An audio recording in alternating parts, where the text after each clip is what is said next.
All right, in this section we're going to be putting together our first face frame for this course. There's a couple things we want to get ready before we dive right into this. The first thing we're going to need is a flat, smooth work table.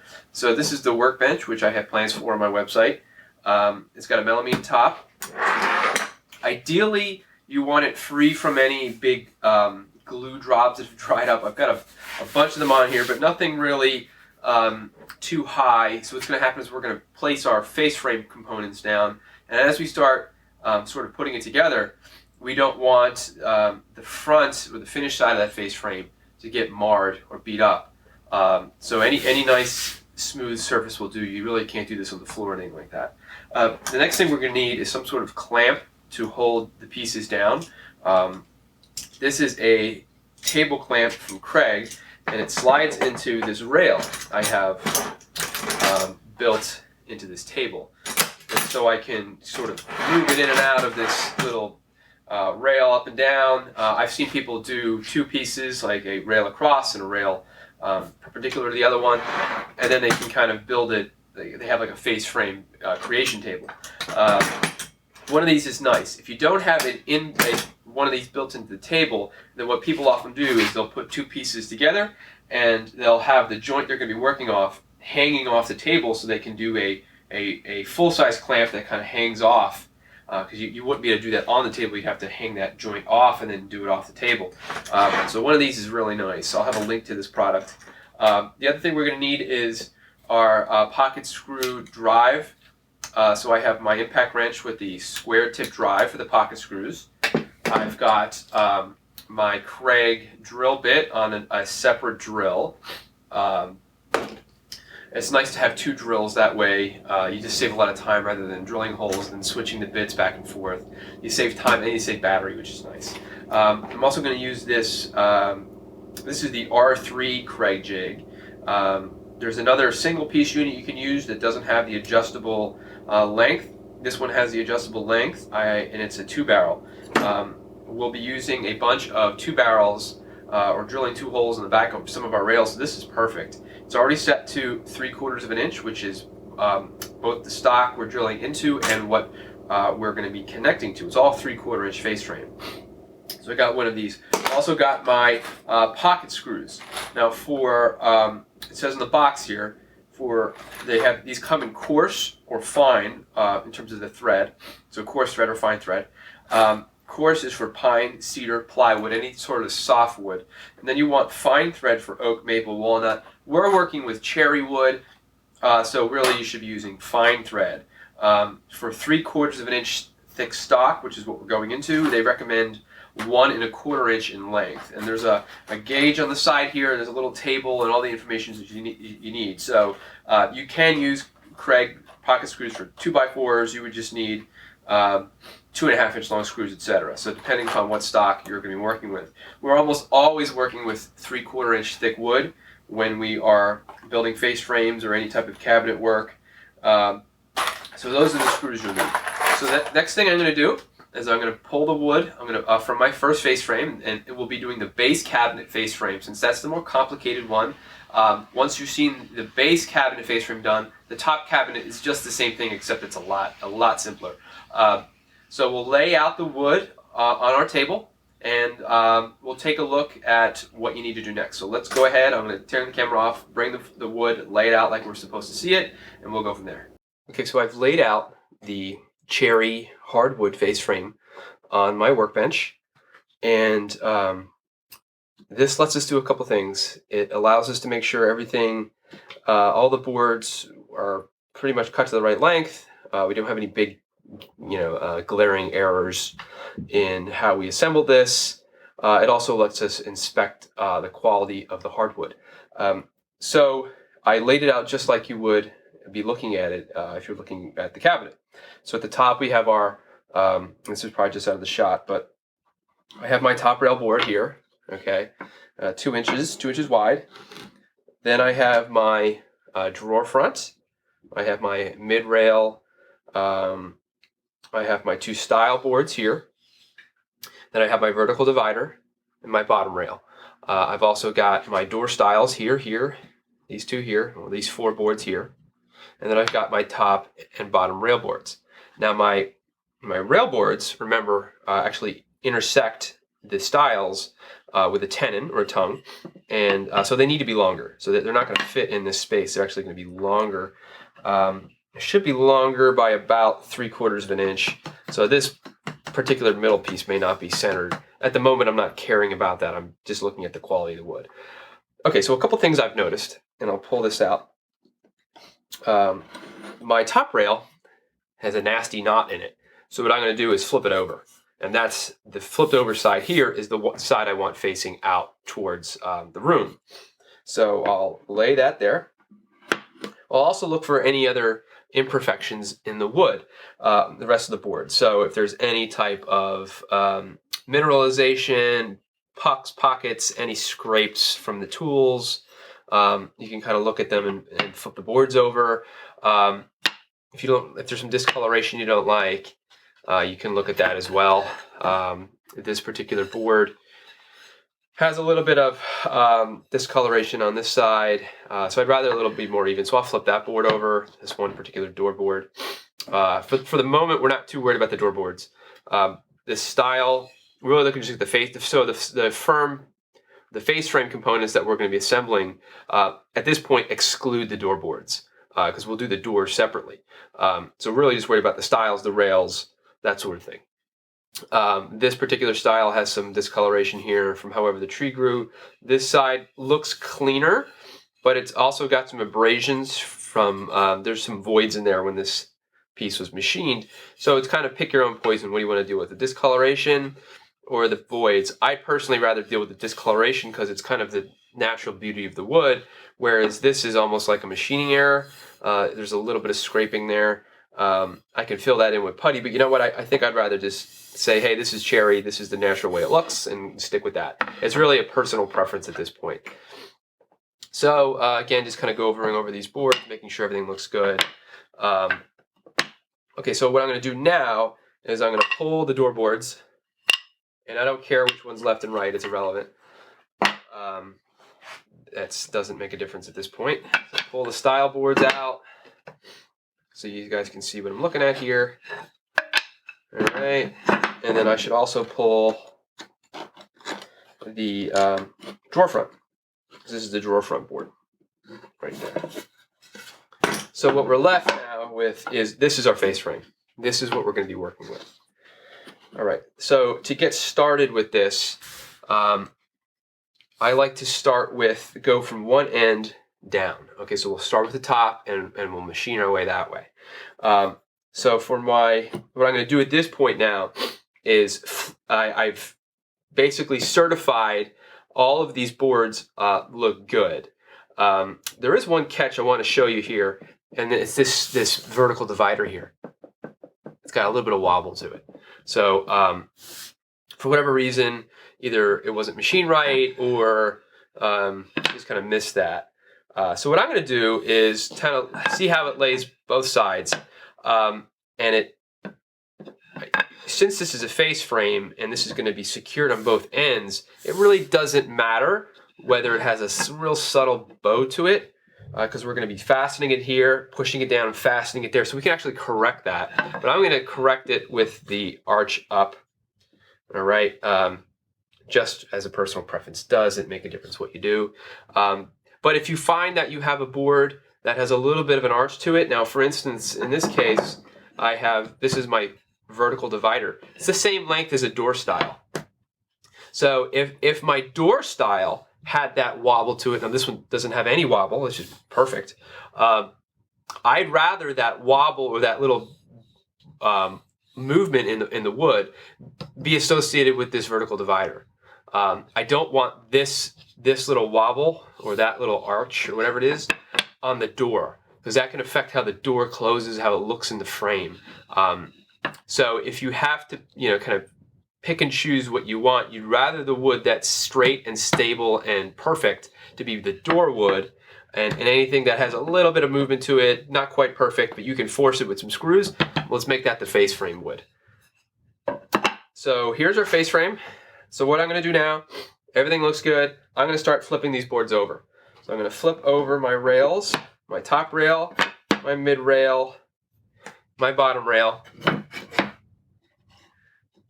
And actually, it doesn't make a difference for me in this case if I want to flip them over vertically or horizontally. But if you want to, you can flip them over like one side and then rotate them as well.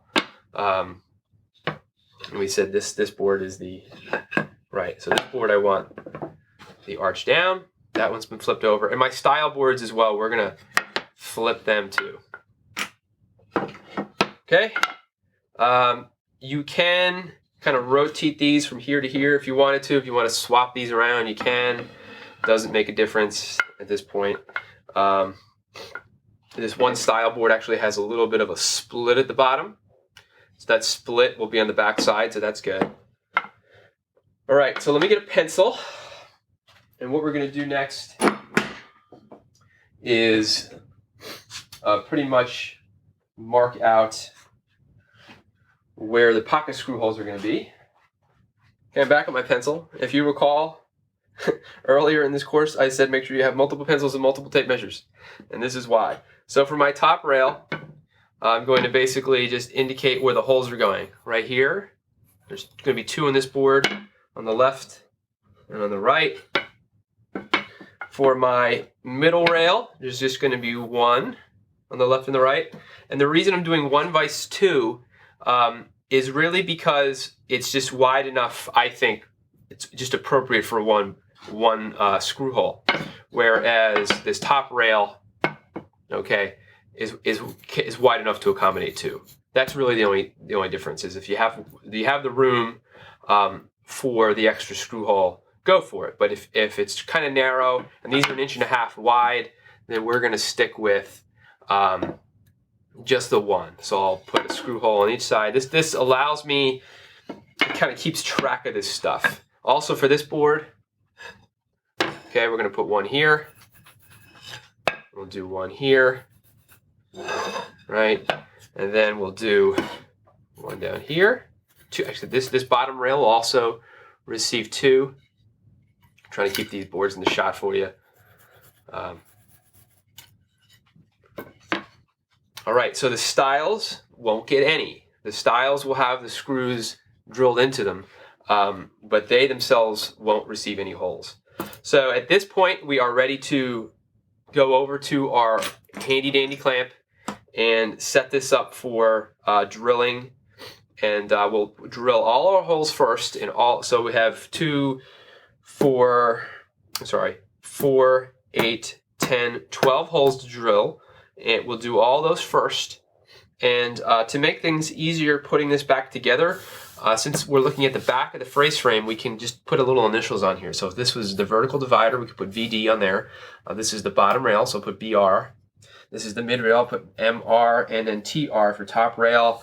And then this is style, and this is style. I don't care. I just put S's in those. It doesn't matter which one's left or which one's right in this particular cabinet. So now when I go to lay these back out, I have my pencil marks that tell me which board's which, and I also have my screw holes that show me which side's up. So we are good to go. So I'm going to switch this over and get this set up on the Kreg clamp, and we'll start drilling holes. All right, so I've got my top rail here. Again, I'm looking at the TR and the pencil marks for the holes. I've got my this is my R3 jig set to 3/4 inch. I'm going to lay that and just try to center that over the board. This R3 actually is just about the same width as this, so it's pretty easy to center this. And then what I'm going to do is try to clamp this down. So if you're using this particular clamp or a similar clamp, this is what you're looking at doing. So you're going to try to push down on it. If it's too tight, I have an adjustment knob back here. I'm going to loosen it out and push down on it. I want it to be snug, but I don't want it to push down so hard it actually kind of like flips the board off the table. You want it nice and tight, but not crazy. That's pretty good. All right. Next, I've got my Kreg drill bit here on my DeWalt drill. I've got my stop collar, and it's got a set screw on it, so I can rotate that around so you can see it.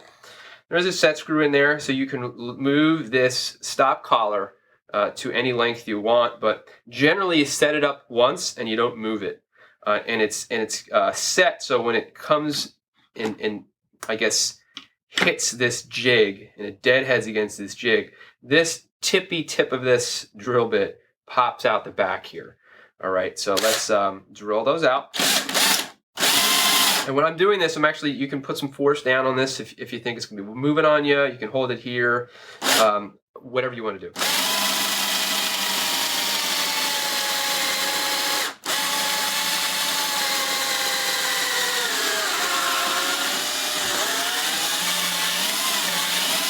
I'm gonna pull this in and out. So just looking at this, I can see the tip. There's a little hole emerged right over here that we want. I also mentioned when we started this course that it's really good to have a couple sets of these batteries charged. You charge your power tools the night before. So if this starts to bog down, I can always switch to a different drill bit and really not, or different drill, and not have to worry about taking a half-hour break or something like that.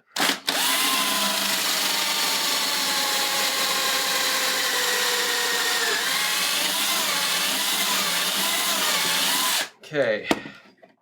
All right. Now that I've drilled this out, I'm gonna pop this off. Okay. Swing this out of the way. Move this. And we're good. Probably don't want to do that too hard. But just to inspect this, I've got two nice little holes there on the front.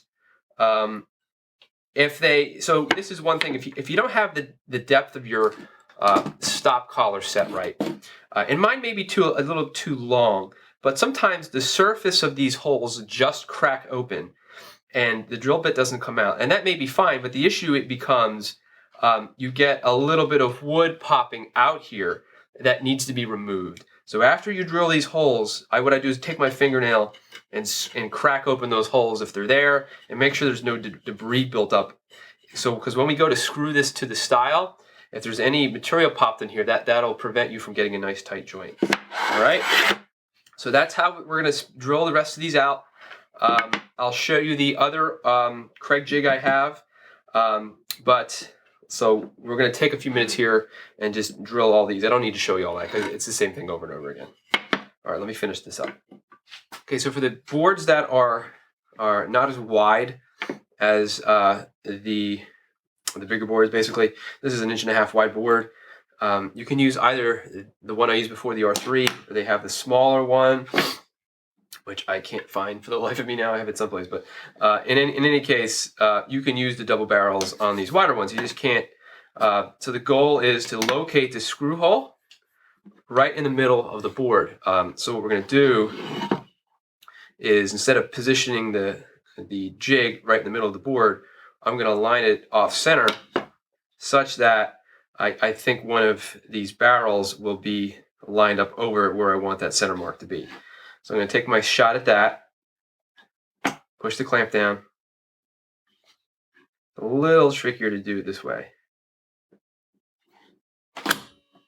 All right, and then we're good to go.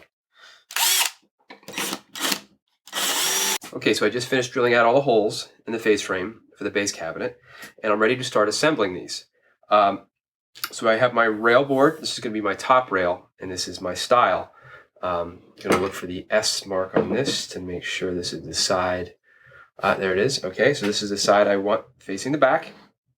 I have my clamp positioned such that it would be over this joint. So this is the joint we're talking about here, where this rail meets this style. And what I want to do is I want to make sure that the surface you can't see back here, which is the top of the cabinet, I want this line back here flush. So I want this cabinet, this edge of this top rail, and the top of this style to be flush. So I can do that either by eyeballing it, which works fine. You just kind of feel it with your thumb, okay? Or you could use another board, say this vertical board, this vertical divider, and I can kind of push that there and make sure that they're butted against this other board. Either way works. Having an extra board here is probably a really smart idea. So what we're going to do now is adjust the clamp so it squeezes it. So I'm going to position this, move this over a hair. And then what I'm going to do is I'm going to start tightening down on this nut in the back of my clamp. You can actually bring it a little forward. I want this clamp the clamp head to be directly centered over that joint. All right, so I'm going to tighten it down till it touches. I'm going to keep tightening it by hand until I can't really tighten it anymore. I'm going to release it, give it another full turn, and I'm going to tighten it. I'm going to push it down. Okay? All right, so one thing I'm noticing here is it's grabbing the style board, but it didn't grab the rail board. Okay, no problem. I'm going to release it, tighten it down a little more, and I'm going to push it over a hair more towards the clamp itself. Then I'm going to clamp it down. All right, that's better. Now it's still a little loose in this end. It's actually still a lot loose. That actually, in this particular case, is due to this face frame style board being about 1/32 of an inch thicker than this rail board. And that can happen. I'm not exactly sure how in this particular instance, but it is what it is. It's possible this was planed a little thinner or a little thicker than this board was, but it happens. Either way, I'm going to hold the rail board here. I'm going to kind of keep this tight. This style board isn't going anywhere, which is what I want. So if I try to move this, it's pretty tight. I'm going to keep these here. I'm going to insert my first screw. Okay, just get it started in the hole like that. I got my safety glasses on. And I've got my impact wrench. And now with the impact wrench, I have my square tip bit. And while holding all of this sort of together here, okay, I'm going to start driving this one in. Now what I want to do is really just get the screw started. Okay. Now one comment I want to make about the thickness difference here is because we're pushing this flat against the table, the boards on the table side, which is the front of the cabinet, will be flush together. It's this back side that's showing the thickness difference because we're pushing them both down. So on that front side, we don't have to worry about it. It'll be fine. It won't be a different thickness when you look at it from the front. All right, so I'm more concerned when I'm holding this to make sure that it's flush against this board, less so than the rail is against the style, because the screw will pull in the style. Oh, and there's one more thing I'd like to do. I'm going to put a little glue in here. I'm going to put a little bit of glue, regular woodworking glue, right on this style board. And not a lot, just enough to kind of keep it there. And that'll help over time keep this a little more firm. All right. So let's try to reclamp this guy again.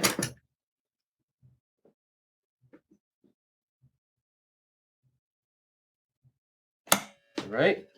Okay, good. All right, now I'm going to get the screw started.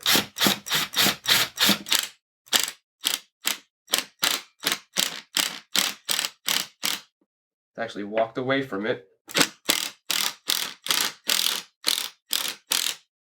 it's coming back in. All right. Now cherry wood's pretty hard.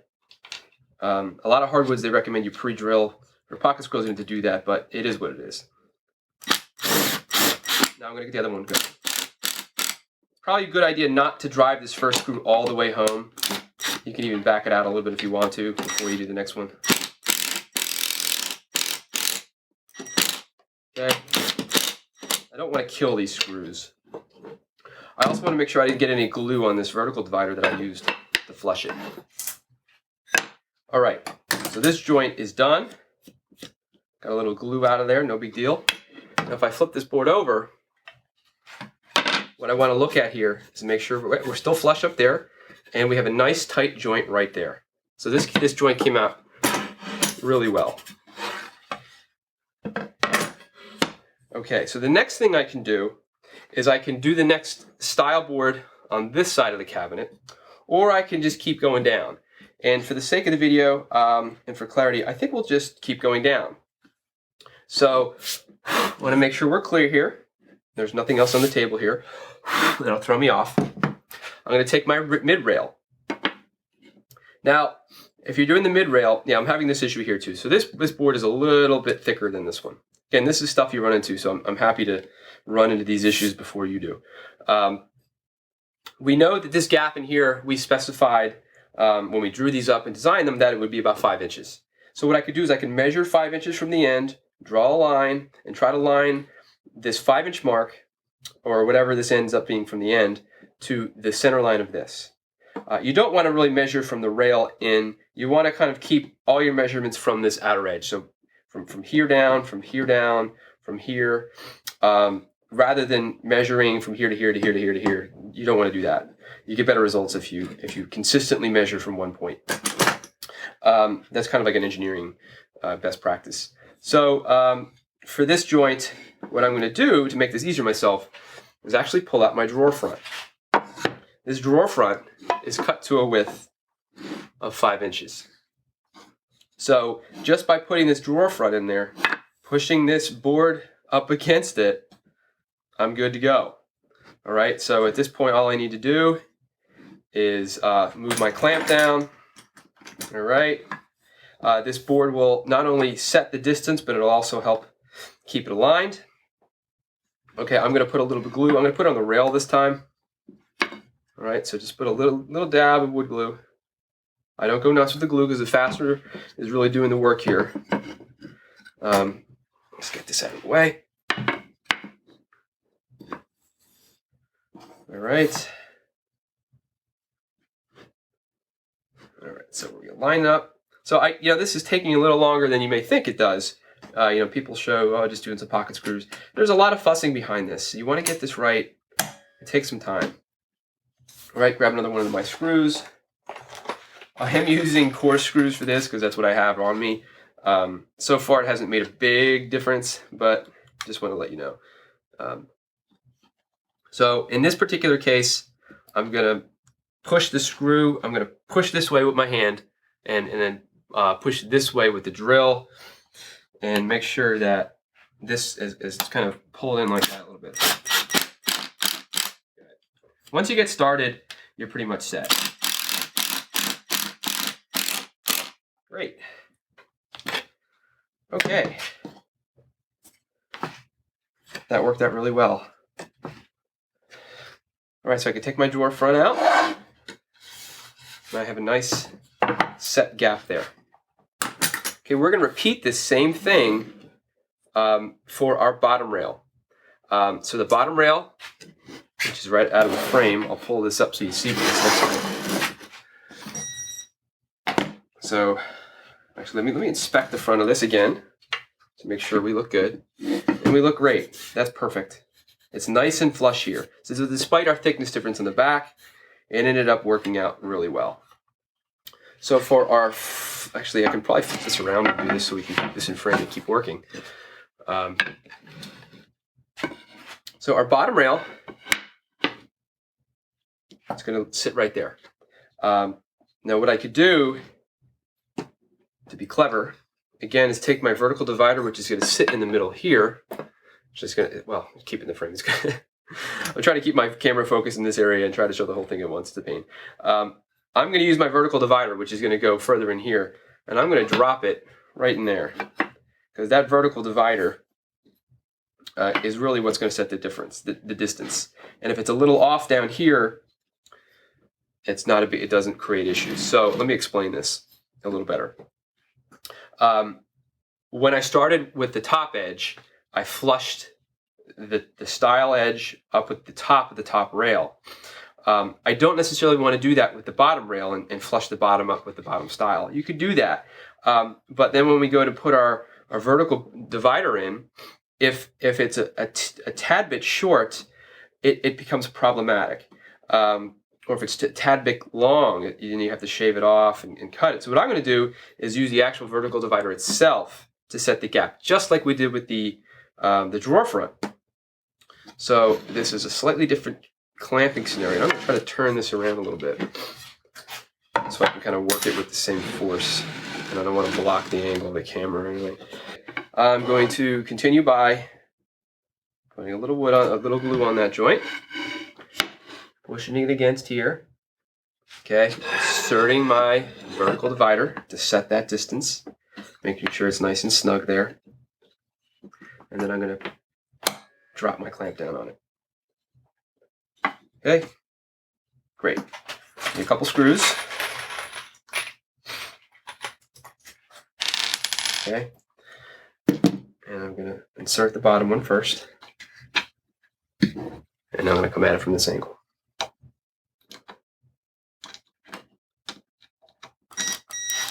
Before I go nuts, make sure we're nice and snug. Good to go.